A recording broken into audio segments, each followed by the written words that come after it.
What social media program is this? TikTok. Got it.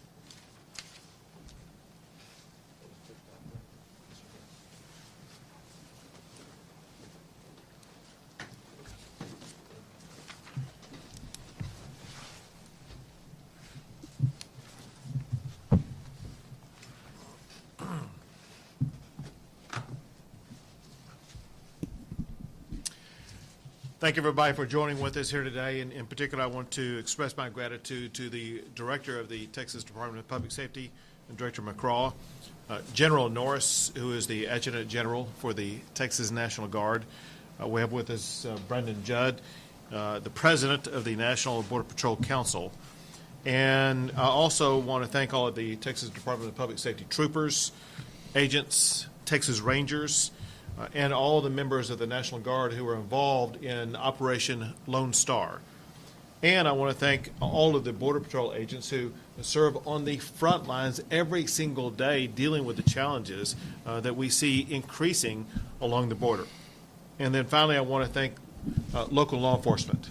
Local law enforcement has been working side by side with the Texas Department of Public Safety as they've been going about the process of responding to the challenges on the border. So the Biden administration's open border policies have created an open season for human traffickers, for drug smugglers, for cartels and gangs. These criminals are preying upon women and children, exposing them to abuse and to terror.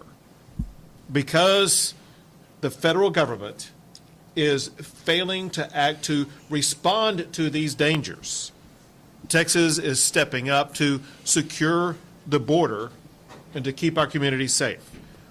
To achieve that goal, about a month ago, I launched what we have named Operation Lone Star.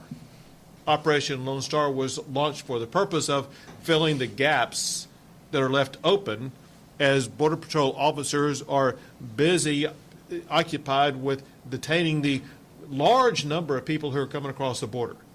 And when Border Patrol officers are occupied with those detentions, it leaves wide swaths of sectors open for the cartels and drug smugglers as well as in human smugglers to be able to get people and drugs and contraband across the border.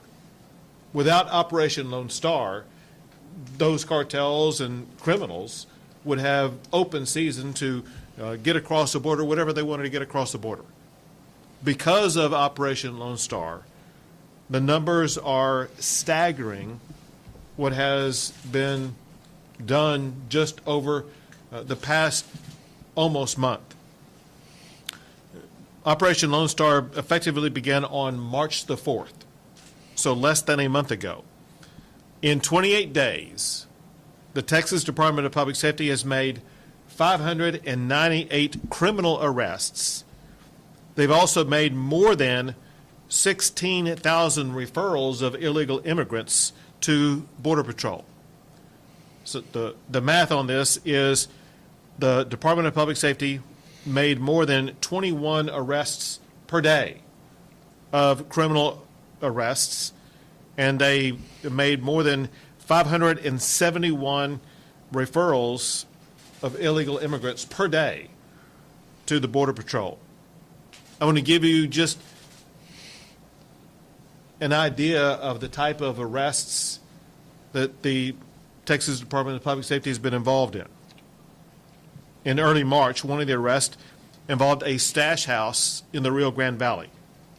While investigating the stash house, Department of Public Safety troopers and special agents discovered 4 illegal immigrants and a gang member. The gang member was wanted on 2 counts of rape of a child under the age of 13. On March the 8th, Department of Public Safety troopers made a traffic stop that resulted in the arrest of a man wanted for continuous sexual assault of a child. On March the 14th, troopers attempted to make a traffic stop that escalated into a pursuit. After the pursuit was done and after stopping the vehicle, they discovered that the male driver was smuggling illegal immigrants, including a 14-year-old child who had been sexually assaulted. The driver also had child pornography on his phone. On March the 16th, the Department of Public Safety assisted the Border Patrol with several waves of illegal immigrants being smuggled on rafts. This included 217 illegal immigrants apprehended, including, among that group, 152 children. One of those children was a 6-month-old girl who was thrown into the river by smugglers. As Brenda and Judd explained to me, there is a reason why smugglers and cartel members do things like throw a young child into the river. They know that when doing so, it will cause Border Patrol and Texas Department of Public Safety officers to focus on that child and to save that child like what they did do. When law enforcement is focused on saving a child, that opens the door to the opportunity for the drug smugglers and the cartels to engage in other crimes, and that's part of what happened. But to show you how abusive these people are, there was a mother among the group who was stomped on by the cartels and broke her leg. And that woman was also helped by the Texas Department of Public Safety working alongside the Border Patrol. Do we have Trooper Woodard with us? Right here. Trooper Woodard with the Texas Department of Public Safety was the trooper who was involved in the rescuing of that child, as well as dealing with the mother who had a broken leg. Trooper, thank you for your service. Yes, sir. So this is just a small sample of the dangerous criminals that the Texas Department of Public Safety is apprehending and the horrific abuse these criminals inflict on their victims. A concern that we have is how brazen and open the drug cartels are getting in trying to recruit people here in the state of Texas to assist them in these crimes. I was provided these. I'm going to show you these two pictures if you can zoom in. These are two pictures from TikTok. And these are ads or videos and things that are being run by cartels on TikTok trying to recruit people in Texas to assist them commit their crime with the promise of money as well as other things. And it's rare, I am told, to see the cartels open or operate that openly so that it could be seen by law enforcement. But you can be assured now law enforcement will be following up, tracking down who these criminals are and doing whatever needs to be done to make sure that these types of operations will be shut down. Bottom line is this. Operation Lone Star is doing everything they can to keep our community safe. But this problem is not going to be fixed until the Biden administration does its job to secure our border and to get this crisis under control. Next, we will have Director McCraw. Thank you, Governor. Appreciate it. Public safety is the protection of people from harm. When we talk about public safety in the department and certainly the state of Texas and the governor and the state legislature, that means all people in Texas. An unsecured border with Mexico has resulted in corridors of crime is the bottom line. I mean, Mexican cartels is enemy number one. And throughout Texas, the nation, these corridors, they bring cocaine, methamphetamine, marijuana, fentanyl, any particular drug that's marketable, the cartels have it. But importantly, people. When we say people, as the governor indicated, it's a commodity to them. They don't care. They'll throw a 6-month-old baby into the water. They just don't care. I mean, they will stash, they will starve, they'll beat, they'll rape, and they'll abandon these children. And so it's very important, and one of the things that the governor, his number one priority is that when we fill these gaps, because make no mistake about it, when you put those many unaccompanied children and family units into one area, the Rio Grande Valley area, Border Patrol becomes overwhelmed. We saw it in 2014, we saw it in 2019, and we certainly see it right now. When that happens, it provides a great opportunity for cartels to move migrant children that are high valued, okay, that are moving towards the sex trafficking industry, as well as criminal aliens between the ports of entry. They're not trying to be interdicted, and they're trying to avoid apprehension, and they're available at that point. So it's important to be able to fill that particular gap, which we're doing right now, and we're certainly proud to work with our brave Border Patrol partners, as well as local law enforcement. And we're seeing a lot of things we hadn't seen in the past in terms of the brazenness of some of these smugglers and coyotes that are sitting on ranch lands and refusing to leave and moving into areas, as well as carrying weapons on this side of the border, which is an unusual occurrence. And certainly we're concerned about that. Social media, who would have thought they're advertising for more coyotes? They need more smugglers to come from San Antonio and Houston. We didn't see that before. But again, this is a $1 billion a year industry by organizations that we've never seen before, the Mexican cartels. There's nobody more violent, more brazen, more depraved, and I'd say more cowardly in terms of what they do with women and children than the Mexican cartels. And they're enemy number one. They represent a domestic security threat to Mexico and certainly a public safety threat for all of Texans, and I would argue the nation as well. So thank you, Governor. We have an opportunity to be able to surge, and we're here to serve. And we're proud to protect and serve the state of Texas and work with our Border Patrol partners and certainly local law enforcement. Thank you, sir. Thank you. Among the other numbers that the Texas Department of Public Safety has achieved just over the less than 1 month, they, through this operation, have seized more than 14 pounds of cocaine, more than 23 firearms. They've arrested 9 people who have been identified as members of gangs, seized almost $1 million in currency. And so this is just the beginning of what is going to be an onslaught unless and until the Biden administration steps up and does something about it. Next is the Adjutant General for the Texas National Guard, General Tracy Norris. Thank you, sir. Sir, from the date you activated us on March 4th, within 5 days, we were activating the state active duty under the governor. Within 5 days, we had a number of observation posts and listening posts on the border in support of our Texas Department of Public Safety. Our role is to add eyes and ears to DPS as well as Customs and Border Protection in order to detect, identify, and recognize any activity, illegal activity that is going on, and call that into DPS and the Border Patrol and make it quicker for them to be able to react to where that event is. Our soldiers are using multi-sensor systems that are able to detect, recognize, and identify that activity. And, sir, again, our soldiers have been not unfamiliar with the border. They've been down here several times in support of DPS, and I just want to thank the employers of all our guardsmen and also the families that support our guardsmen. I want to thank them for all of that they've done the last couple of years. Great point. Thanks indeed, but also thanks to the members of the Texas Military Branch for being down here. We appreciate them. Yes, sir. Next we have Brandon Judd, the President of the National Border Patrol Council. Governor, thank you. I appreciate you inviting me to be here. My name is Brandon Judd. I'm the President of the National Border Patrol Council. I operate largely in a political aspect, but I also put on a uniform, and I go out and I patrol the border to try to secure the safety and security of the American public. I will tell you that policies matter.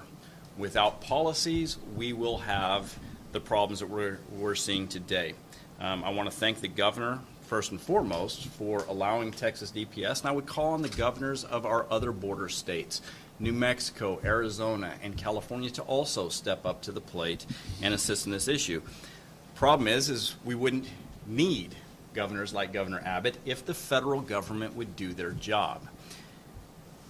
Because policies matter, and if we continue down the road that we're going to continue to see these numbers increase, and the safety and security of the state of Texas will be threatened, and the safety and security of the entire country will also be threatened.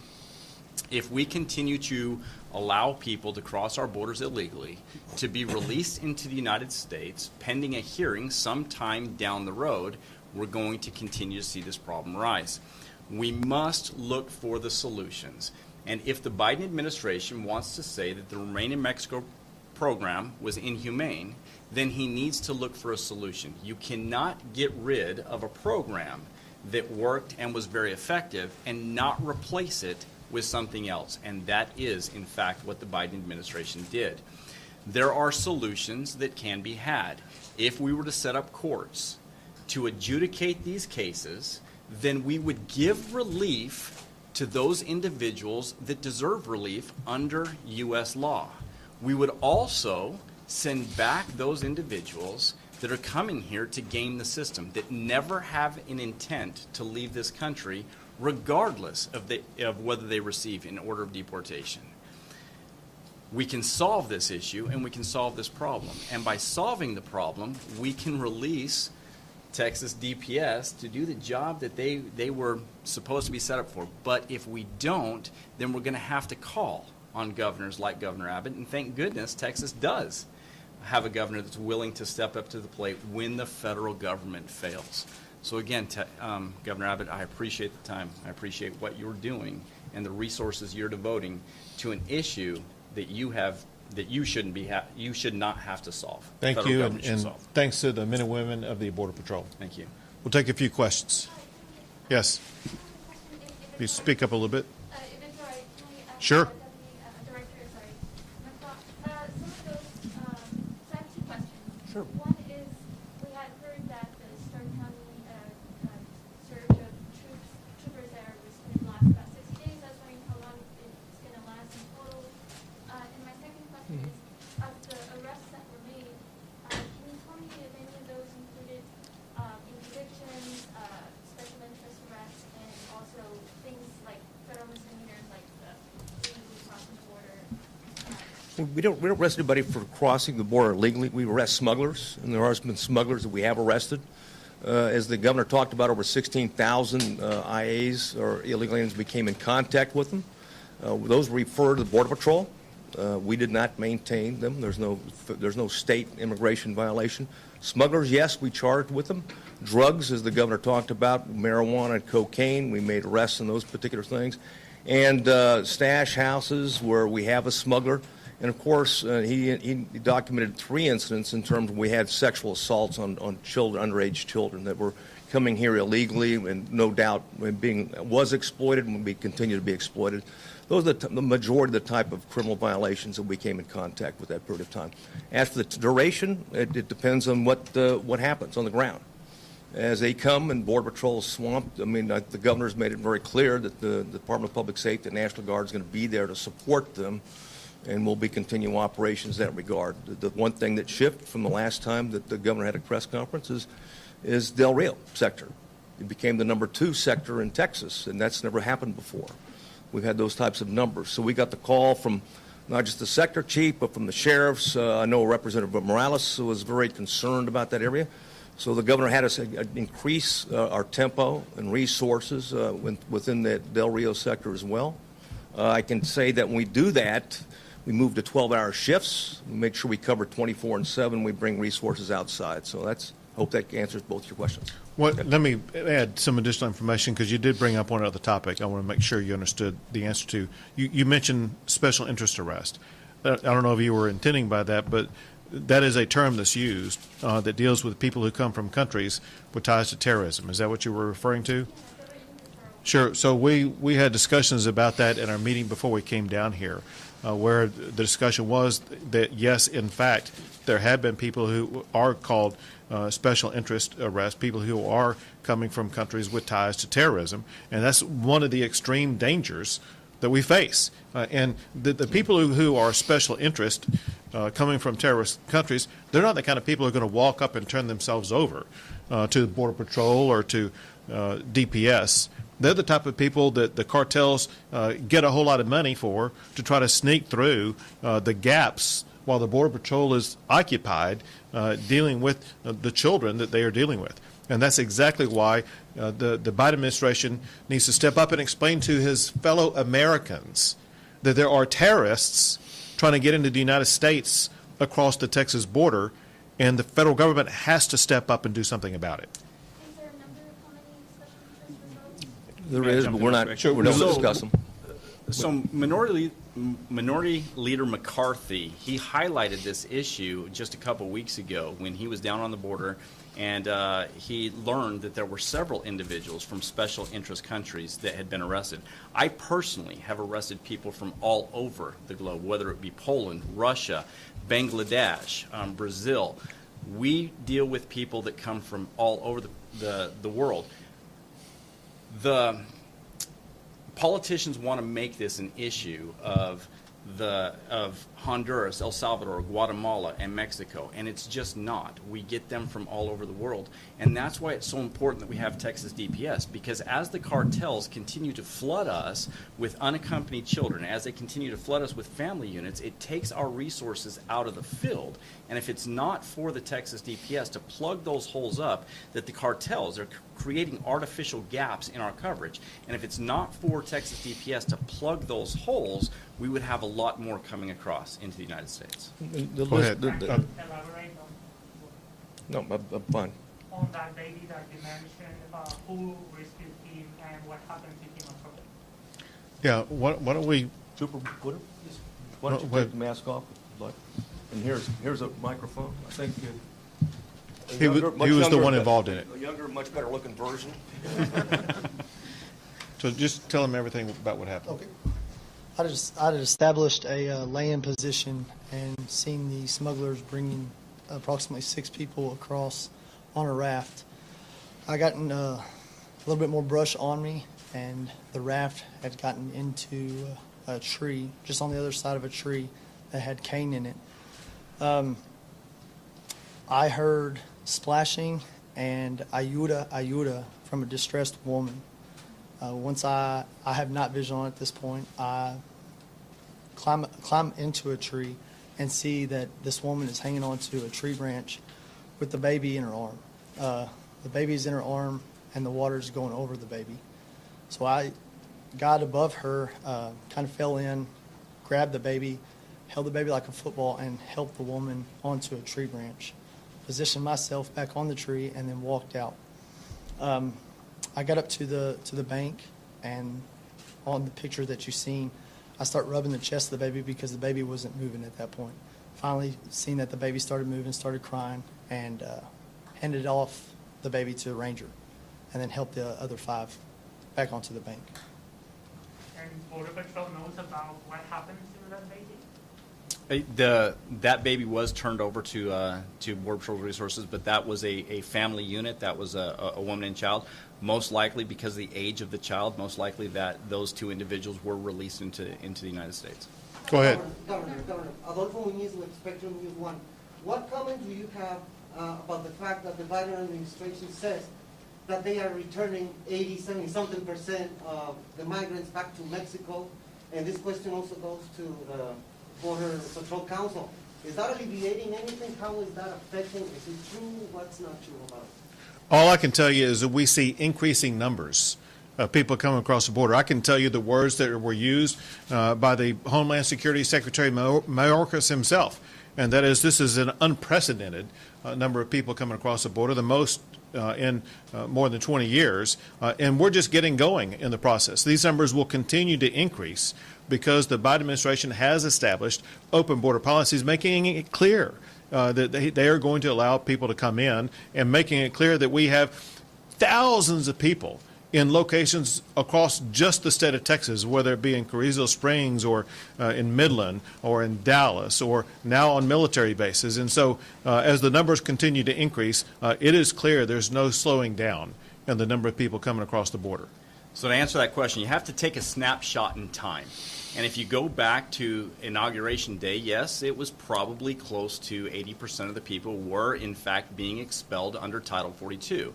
But then you had an explosion in the numbers, numbers that were absolutely unprecedented. We've never seen these types of numbers of unaccompanied children before.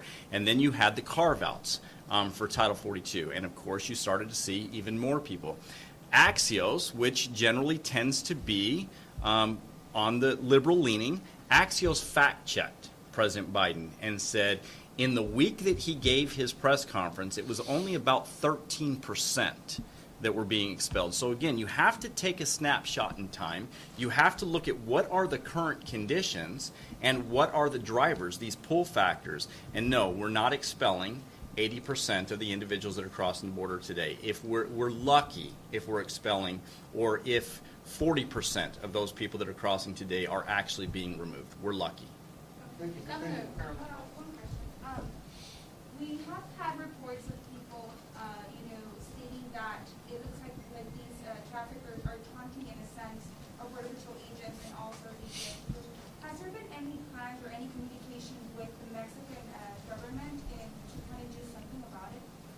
So there's been no communication with the Texas government and the Mexican government. There are communications, obviously, between the federal government and the Mexican government.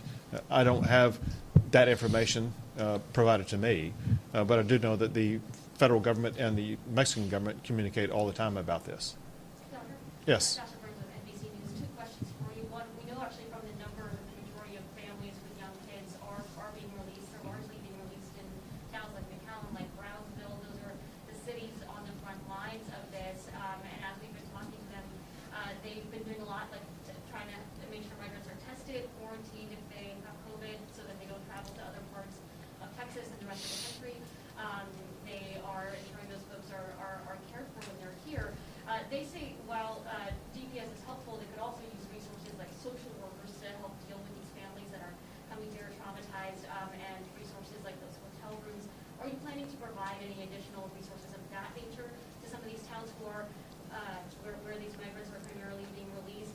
And my second question is, we've heard from some reports and some migrant families about the situation at the Anzalduas Bridge. There are some folks that have been spending 2 to 3 days there in that processing or intake area. Wanted to get comment on that and any information or insight you or any other folks here can provide. I'll let somebody else take the second question while I answer the first question, and that is, there are well-defined organizations that are in charge of responding to each type of situation every step along the way as people come across the border illegally. The organizations in charge of providing the level of assistance that you're talking about at the local level, those organizations, those are NGOs associated with ORR, if you want a whole bunch of three-letter alphabet soup names, but you know what they are. It's the ORR, the federal government, the Office of Refugee and Resettlement, that they are in charge of paying for and organizing all of the non-governmental-based organizations to provide the assistance that is needed at the local level. They're the ones with the federal funding to provide that assistance, and they have the job to do it. One thing that we have seen is the Biden administration was completely unprepared for the large number of people coming across the border because they were completely unorganized with their own federal agencies. The Biden administration was unorganized with the Federal Health and Human Services, with ORR, with the NGOs that collaborate with ORR. And they are just scrambling, even having to rely upon military bases to put these children on because they were so inept in getting this organized to begin with. But that is the federal government's job, and that's one of the many things that we're saying they need to step up and start doing their job. Someone wants to answer the second part. Yeah. So, look, I appreciate that question. We have to have an open and honest conversation if we're going to solve the problem. If we do not have that, if all we're doing is taking short little quotes and running with those, we're never going to solve this problem. I don't care whether you agree with me after we have all the facts out. The truth of the Anzalduas, what we call TOPS, it's a temporary processing center. Individuals are not supposed to be held there for more than 8 hours. If they're held there for any more than 8 hours, they then get transferred to one of the other facilities, most likely Donna, because that Anzalduas is only supposed to be for family units or unaccompanied children. They'll then get transferred to one of the facilities, most likely Donna. We don't hold people at TOPS for more than 8 hours, so that's just not true. Do you know how many people were there, Brandon? Oh, we experience large number of people at Anzalduas all the time. It just depends on how many people cross. I mean, there's literally on the trails, there's literally signs that point them to go to the actual processing center. So people that come across the border, they know exactly where to go because the signs point them there. But talking about taunting, Paul Perez and I, we both had the 18 senators out on the border, and we took them to known smuggling routes. And this was about 1 o'clock in the morning. And when we got to one of the known smuggling routes, there were actually smugglers across the river that had higher powered spotlights. then the flashlights that we gave the senators for that tour, they were in fact taunting the senators. They were telling the senators things that I can't repeat for the camera, but they were telling them where they could stake it. They were telling them that they were going to bring people no matter what we did. They were going to continue to bring people, and we've continued to see that. Two more questions. Sorry, two more. Do you have an update on what you mentioned in Dallas in interviewing the children and investigating drug cartels? How do we interpret that? What's the latest update on that? Well, man, I can't give you any numbers right now, but yeah, clearly we're doing that with everyone we come in contact with. So we'll have some numbers later on, but they're really reflected in our investigations. How do Texas Rangers, I guess, go into investigating whoever has assaulted or abused a child? Well, I'll use an example as one of these stash houses we talked about. When we identified an individual that was holding 4 illegal aliens in that stash house and had been charged with, and there's outstanding warrants for him for the sexual assault of two girls under the age of 13. Well, at that point in time, an interview was followed up. Is there any evidence? Okay, we used an example. The governor gave an example in terms of the cell phone with pornography on another smuggler that had a young 14-year-old that he had sexually assaulted. So it's all the normal things we do in the interdiction and protection of children that troopers are trained to identify on the highways that are criminal conduct associated with pedophiles and sex traffickers. And the troopers do the same thing. They just translate it down here. And one of the second parts of that is Rangers following up on that, or a DPS special agent following up on. And I want to say one thing on the taunting. There's no law against taunting, by the way. Okay, so we don't get our feelings hurt that the cartel members taunt us. We get taunted on this side of the border. Okay, so that's not a big deal. Operations group that saved a six-month-year-old baby in the river. It is in fact a special ops group. Yep. They assigned a mission right now in the Texas-Mexico border to address the migrant crossing. Yes, in fact, we bring the special operators in, whether they're a SWAT team or whether they're Ranger Recon, but they're all part of our special operations group. This trooper came from Bowie, Texas, out of Wichita Falls. He's on our special response team out there. And we identify through intel locations where the cartels are exploiting those gaps. And we do locate them. I think he testified or talked about, have NVGs at night. And we have him in low light. He was in a low profile situation, try to identify cartel members coming across and interdict them as they come across. So the answer is yes, and we'll continue to do that. Great, thank you guys so much for coming. Thank you. As long as necessary. Thank you. Thank you all.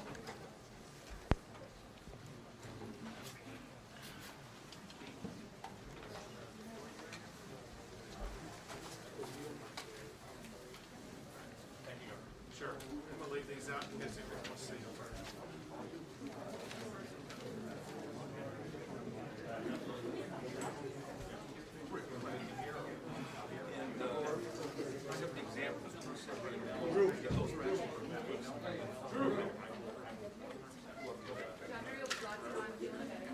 Good. Yeah, there you go. Good to see you again. You too, you too.